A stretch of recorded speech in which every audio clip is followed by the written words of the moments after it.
کریں گے دل میں چین اور سکون حاصل ہوگا۔ اور اللہ تعالی نے فرمایا وَمَن يُعْرِضْ عَن ذِكْرِي فَإِنَّ لَهُ مَعِيشَةً ضَنْكَ، جو میرے ذکر سے اعراض کرے گا میں اس کی زندگی کو تنگ کر دوں گا۔ تو اللہ تبارک و تعالی زندگی کو تنگ فرما دیتے ہیں اس آدمی کی جو شخص کے اللہ کا ذکر نہیں کرتا۔ تو دنیا کے اندر بہت سارے لوگ ظاہری ٹیپ ٹاپ ہے، ان کے پاس ظاہری شان و شوکت ہے، عیش کے آرام کے اسباب انہوں نے جمع کر لیے ہیں، لیکن ان کو چین و سکون نہیں ملتا، پریشان رہتے ہیں، شکایت کرتے رہتے ہیں، اس لیے کہ اللہ تبارک و تعالی کا ذکر نہیں ہے۔ اللہ کا ذکر کریں گے تو چین و سکون حاصل ہوگا۔ اور اللہ تعالی کا ذکر کرنے سے یہ فائدہ حاصل ہوتا ہے کہ انسان کی روحانی زندگی بنتی ہے۔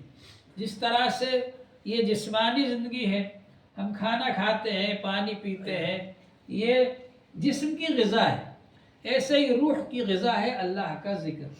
روح کی غذا ہے قرآن پاک کی تلاوت، روح کی غذا ہے اللہ تبارک و تعالی کی یاد، یہ ہے روح کی غذا۔ آدمی جب اللہ کو یاد کرتا ہے، اللہ کا ذکر کرتا ہے تو اس کی روح کو سکون ملتا ہے، روح کو غذا حاصل ہوتی ہے، خوراک حاصل ہوتی ہے۔ تو روحانی سکون حاصل کرنے کے لیے اور روح کو طاقتور بنانے کے لیے اللہ کا ذکر کرنا ہے ہم کو۔ جتنا زیادہ اللہ کا ذکر کریں گے اتنی ہماری روح طاقتور بنے گی، اور انسان کا دل جو ہے وہ تمام اعضاء اور جوارے کا گویا بادشاہ ہے۔ حضور صلی اللہ علیہ وسلم نے فرمایا الا ان فی الجسد لمضغة اذا صلحت صلح الجسد كله واذا فسدت فسد الجسد كله الا وهي القلب۔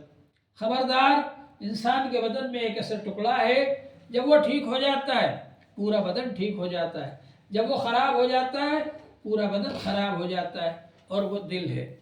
دل کے اندر اللہ کی یاد ہے، دل کے اندر اللہ کا تعلق ہے، اللہ پر ایمان ہے، اللہ کی محبت ہے، تو یہ دل ہمارا صحیح ہو جائے گا، اللہ والا دل بن جائے گا۔ اللہ